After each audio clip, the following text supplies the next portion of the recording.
जय श्री राम मित्रों, बाबा का आशीर्वाद एसपीएम चैनल पर आप सभी का स्वागत है। आज इस ज्ञान चर्चा में हम आपके लिए बड़ा ही अच्छा प्रश्न ढूंढ कर लाए हैं जो आपने कमेंट बॉक्स के माध्यम से हमारे अलग अलग वीडियोस पर किए हैं। तो उन्हीं प्रश्नों में से एक प्रश्न आया है, क्या झाड़ा लगाना सही होता है? झाड़े का क्या महत्व होता है? झाड़ा लगाने से आराम होता है या नहीं होता है? और झाड़ा लगाने के नाम पर जो व्यक्ति हमें बहकाते हैं उनका हमें कैसे पता चले? तो झाड़े के ऊपर विशेष रूप से हमारा यह ज्ञान चर्चा आज देवी जी से हम यही पूछेंगे कि झाड़ा लगाने का क्या महत्व है, झाड़े से आराम कब होता है, या झाड़ा कौन व्यक्ति लगा सकता है, या झाड़े से आराम होगा या ना होगा, इसका क्या फल है वो आप हमें समझाएं। जय श्री राम। आप देखो, झाड़ा होता क्या है? ये झाड़ा की पद्धति कब से शुरू हुई? ये बहुत ही प्राचीन है। आप कभी भी देखना कि हमारे शरीर में इसको कह देते हैं कुपित वायु। कुपित वायु होती है आत्मा, क्योंकि आत्मा एक वायु होती है, कहीं भी घुस सकती है। कई घरों में आप देखोगे कि व्यक्तियों को बीमारी ज़्यादा होती है। क्यों? क्योंकि उनके घर में प्रेत है। तो प्रेत क्या करेगा? वो शरीर में घुसकर कहीं पे भी आपको असहनीय दर्द बना देगा, कोई बीमारी बना देगा। वहाँ पर वो बैठ जाएगा, आपको दर्द बना रहेगा। आप ज़्यादा कहीं जाते नहीं हो किसी धार्मिक स्थान पर, तो वो आपके शरीर में बीमारियाँ बनाता रहेगा। जैसे ही आप किसी झाड़ा लगाने वाले के पास जाते हो, अगर उसने सचमुच कोई साधना कर रखी है, अपने इष्ट को खुश कर रखा है, तो उसका नाम लेकर वो झाड़ा लगाएगा। कभी भी आप देखना 3, 5 या 7 इस तरह से झाड़े लगाए जाते हैं। एक बार में आदमी ठीक नहीं होता है, क्योंकि एक बार में झाड़ा लगाने वाले क्या करते हैं, जो प्रेत की जो आपकी जगह बना रखी है वो उसको हटा देते हैं। कुछ परसेंट वो वहाँ से निकल लेता है। फिर दूसरे झाड़े में क्या होता है आपको कि बॉडी को बिल्कुल क्लियर कर देते हैं उससे। अपना जो उनका प्रताप होता है या उनकी पूजा पाठ होती है, उससे तपस्या होती है, उससे वो आपके शरीर में जो भी प्रेत बैठा है, जिसने बीमारी बना रखी है, उसको हटा देता है। आप अपने घर गए, धीरे धीरे आप देखोगे कि आपका दर्द खत्म हो गया है, क्योंकि पहले दर्द था ही नहीं। और तीसरे झाड़े में वो आपको जो आशीर्वाद देंगे, उससे आपकी पॉजिटिविटी बढ़ेगी। पॉजिटिविटी बढ़ते ही शरीर में एनर्जी आनी शुरू हो जाती है। एनर्जी से फील आपको लगेगा कि हाँ, मेरा पैर अपने आप उठ रहा है, मेरा जो दर्द था वो ख़त्म हो गया है। आप कभी भी देख लेना, महिलाओं की सबसे ज़्यादा प्रॉब्लम तागड़ी से नीचे होती है, बेल्ट से नीचे होती है, क्योंकि ये शरीर हमारा थोड़ा सा अशुद्ध रूप में भी आ जाता है महीनों में, आप समझ सकते हो। तो वहाँ पर सबसे ज़्यादा प्रेत हमें पकड़ता है। औरतों के पैर खराब कर देता है, घुटने, टखने, पिंडलियाँ, गर्भाशय को ख़त्म कर देता है। ऐसे ऐसी बीमारियाँ लगा देते हैं कि आपको समझ में नहीं आती। ऑपरेशन करा रहे हो, कभी रसौली करवा रहे हो, किसी को कुछ हो रहा है, तो ये चीज़ें बहुत ज़्यादा आपको प्रभाव दे देती हैं। अब जो झाड़ा है, झाड़ा मोर पंख से लगाया जाता है। उसके बारे में आपको भगत जी बताएंगे कि मोर पंख से ही क्यों लगाया जाता है। मोर पंख से झाड़ा लगाने के पीछे जो सबसे बड़ा साइंटिफिक रीज़न भी है कि जो मोर पंख के अंदर वो छोटे छोटे पंख हैं, उनको अगर यदि आप ध्यान से देखते हैं तो वह क्रिस्टल का रूप होते हैं, और श्री कृष्ण भगवान का अंश उनमें विद्यमान हमेशा होता है।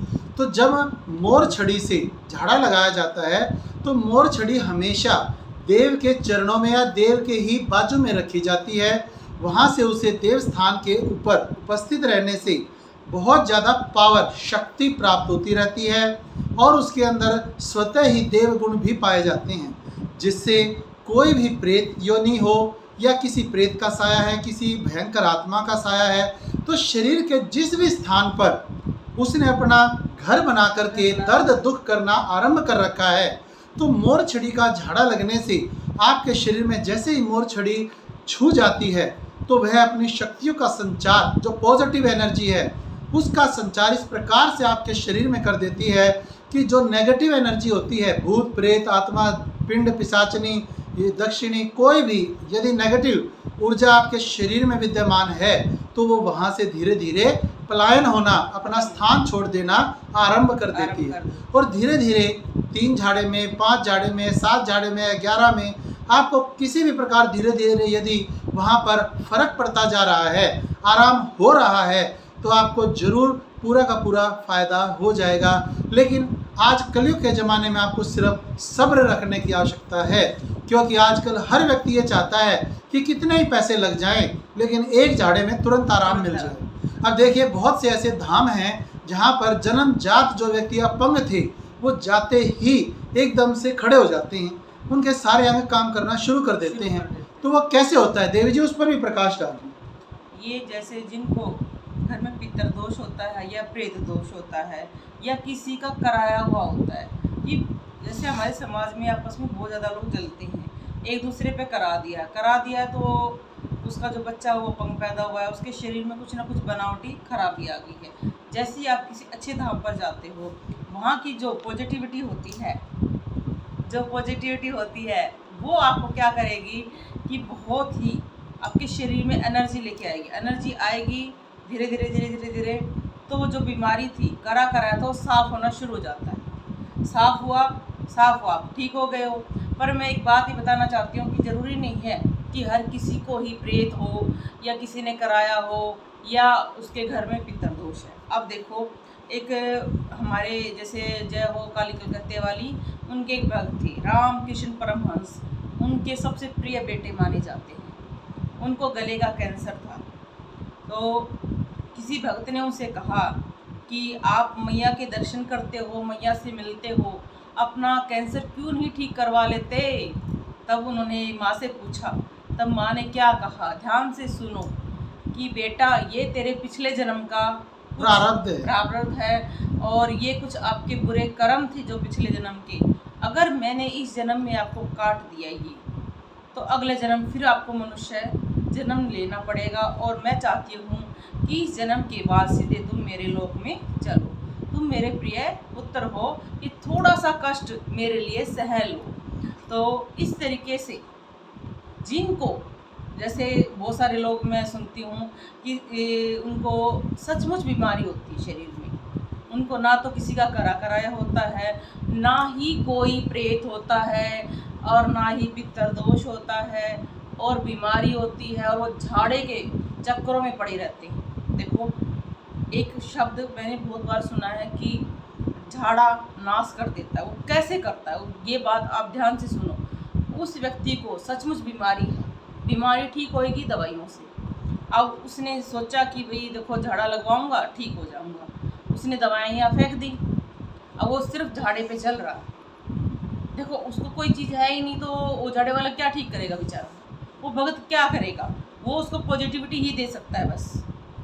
अब पहले से उसके शरीर में पॉजिटिविटी है, ये तो उसके पिछले जन्म के कर्म है। कर्म हम कभी भी नहीं काट सकते, अगर काटोगे तो जन्म ऐसे कैसे खड़े रहेंगे, जन्म पे जन्म लेना पड़ेगा, कर्मों का भुगतान तो करना ही पड़ेगा। भीष्म पितामह हैं, क्या वो बुरे थे?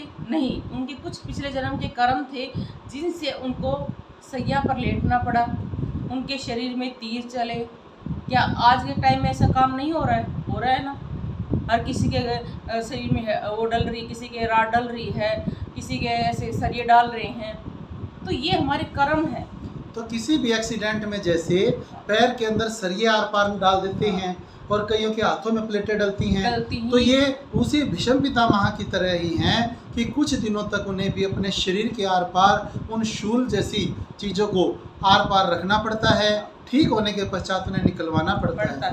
तो जैसे भीष्म पितामह जी के बारे में आपने बताया, वो भी अपने पुराने जन्मों के ही कारण जैसे जोड़ के कंठारे पर पाए जाने वाले वो जो टिड्डी दल होता है, उसको सुई से बार बार ऐसे उन्होंने छेदा था, तो उसी फल के कारण श्री कृष्ण भगवान ने भगवत गीता में भी बताया है कि उनको किस प्रकार से ये यातना सहन करनी पड़ी थी। मुझे तो ये बात भी बहुत ही बुरी लगती है कि कई लोग ये बोल देते हैं कि इतना बड़ा भगत है फिर भी बीमार है।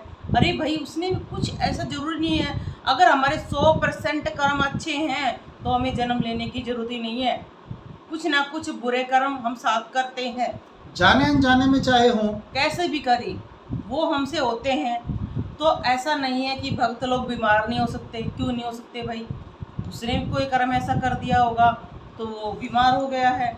तो बीमारी को ये ना माने कि ये हर बीमारी आपको प्रेत से हो गई है, किसी के कराए से हो गई है, या चौराहे पे पैर आ गया है। नहीं, कुछ हमारे कर्मों की वजह से बीमारियां होती हैं। इसलिए झाड़ा लगवाने वाले सावधान रहें। पहले इस बात की जांच करें कि ये बीमारी आपको पहले से नहीं है। आपको क्या करना है? आप झाड़ा लगवाने जा रहे हो, जाओ, पर एकदम दवाई मत छोड़ो, क्योंकि एकदम दवाई छोड़ोगे, क्या पता आपको सचमुच बीमारी ही हो, कोई और दिक्कत ना हो, आप ज़्यादा बीमार हो जाओगे। फिर आप उस भगत को गालियाँ दोगे, जबकि गलती आपकी है, उस भगत की नहीं है। क्योंकि भगत के पास क्या होता है, जो झाड़ा लगाने वाले होते हैं, इतनी भीड़ हो जाती है कि वो ये भी नहीं देख पाते हैं कि सचमुच इसका कर्म बंधन है या प्रेत का है। वो सिर्फ झाड़ा लगाते हैं और नाम लेते हैं अपने भगवान का कि तू ही जाने और निकल ले। तो इसलिए ये हम हाथ जोड़कर विनती करते हैं कि आप कभी भी अगर किसी झाड़ा लगवाते हो तो ये ना करें कि भाई मैंने झाड़ा लगवा लिया, सारी दवाई फेंक दो। क्योंकि आपको, अगर वो उनके पास समय है, वो बता सकते हैं कि भाई आपकी सचमुच घर में प्रेत है, इस वजह से आप बीमार हो रहे हो सभी। अगर वो ये बताते हैं तभी इस बात को माने, नहीं तो झाड़ा एक ऐसी चीज़ है जो सिर्फ आपके घर की नेगेटिविटी या शरीर की नेगेटिविटी को दूर करता है। वैसे घर की नेगेटिविटी दूर करने के लिए हमने बहुत सारे उपाय बता रखे हैं। उस पर भी लोग ये कमेंट कर देते हैं कि नमक डालने से, पोछे लगाने से क्या होगा, फिटकरी से क्या होगा। तो क्या होगा, ये तो करने के बाद ही आपको फल मिलेगा। तो जो करोगे तो पाओगे, नहीं तो ना ठीक है। देखिए देवी जी ने कितना अच्छा और मधुर संवाद के द्वारा इस ज्ञान चर्चा में आपको बताया कि झाड़े का क्या महत्व होता है और झाड़ा किन्हें लगवाना चाहिए। जिन व्यक्तियों को ऐसा लगता है कि डॉक्टर की कोई भी दवाई उन्हें नहीं लग रही है तो हाँ। वो केवल झाड़े के लिए एक बार जाकर जरूर देखें। और यदि केवल उसे शारीरिक बीमारी है, डॉक्टर वाली ही बीमारी है, तो वो झाड़ा लगवा करके ये ना कहें मुझे कोई आराम नहीं हुआ, क्योंकि उसे झाड़े वाला कोई बीमारी थी नहीं, तो उसे आराम कहाँ से ये होगा। बात मुझे बहुत ही बात देखी है कि आप देखो, अब शरीर में बहुत ज़्यादा कष्ट हो रहा है, बहुत दर्द हो रहा है, आप जाओगे डॉक्टर के पास, रिपोर्ट करवाई, कुछ नहीं आया, तो इसका मतलब है भैया आपके घर में कोई नेगेटिविटी है, आपके शरीर में वो प्रवेश कर चुकी है, वो आपको कष्ट दे रही है और वो रिपोर्ट में नहीं आ पा रही है। पर अगर रिपोर्ट में कुछ चीज़ आई है तो आप उसको देखें, फिर झाड़ा लगवाएं, धीरे धीरे दवाइयाँ छोड़ें। जब आपका मन, क्योंकि कहा जाता है कि धीरे धीरे ही कोई काम करना चाहिए। मैंने कई लोगों को देखा है कि जो कई ऐसे होते हैं, ये बोल देते हैं कि साल तक झाड़े लगवाने हैं, 12 लगवाने हैं, ज़्यादा बता देते हैं, और वह व्यक्ति क्या करता है, सारी दवाइयाँ फेंक देता है और वो मर जाता है, जिससे उसके घर वालों को बहुत फिर बुरा लगता है। तो और उनका विश्वास ही उठ जाता है हो झाड़े जाता से। है। तो ये चीज़ें आपको देखनी पड़ेगी, क्योंकि जैसे आपके आगे सामान रख दिया है खाने का, 2 कटोरी में है, दोनों ही वाइट चीज़ हैं, तो आप उनको सूंघ कर देकर ही तो खाओगे कि इसमें तो रायता है, इसमें खीर है, इसमें नमक है या इसमें मीठा है। तो ये चीज़ें की तो आपको जांच खुद करनी पड़ेगी। तो इस चीज़ का तो आपको खुद ध्यान रखना पड़ेगा। तो देवी जी के द्वारा देखिए कितनी अच्छी मधुर संवाद से आपको ये ज्ञान चर्चा के माध्यम से झाड़े का महत्व, झाड़ा किसको लगवाना चाहिए, क्यों लगवाना चाहिए, और दवाइयाँ कब छोड़नी चाहिए, झाड़े के साथ दवाइयाँ भी कब खा लेनी चाहिए। तो अपना भला आपके हाथ में स्वयं है। आपा मरे बिना स्वर्ग किसी ने नहीं देखा, तो अपने ऊपर जब बीतती है तभी पता चलता है। दूसरे के कहने सुनने से आप किसी भी प्रकार भ्रमित ना हो और बिल्कुल भी धोखे में ना रहें। झाड़ा क्या होता है, झाड़ा कैसे लगे, क्यों लगाया जाए, किसको फ़ायदा होगा। तो बाबा का आशीर्वाद एसपीएम चैनल पर आप सभी के सामने इस ज्ञान चर्चा का यदि आपको लाभ मिला हो तो दूसरों को दिलाने के लिए भी ज़्यादा से ज़्यादा शेयर करें, कमेंट्स करें, आप अपनी समस्याएं भी भेजें, प्रश्न भेजें, उसका जवाब आपको अगली चर्चा में ज़रूर मिलेगा। और ज़्यादा से ज़्यादा सब्सक्राइब करें यदि आप नए हों तो। जय श्री राम, जय श्री श्याम, जय माता की।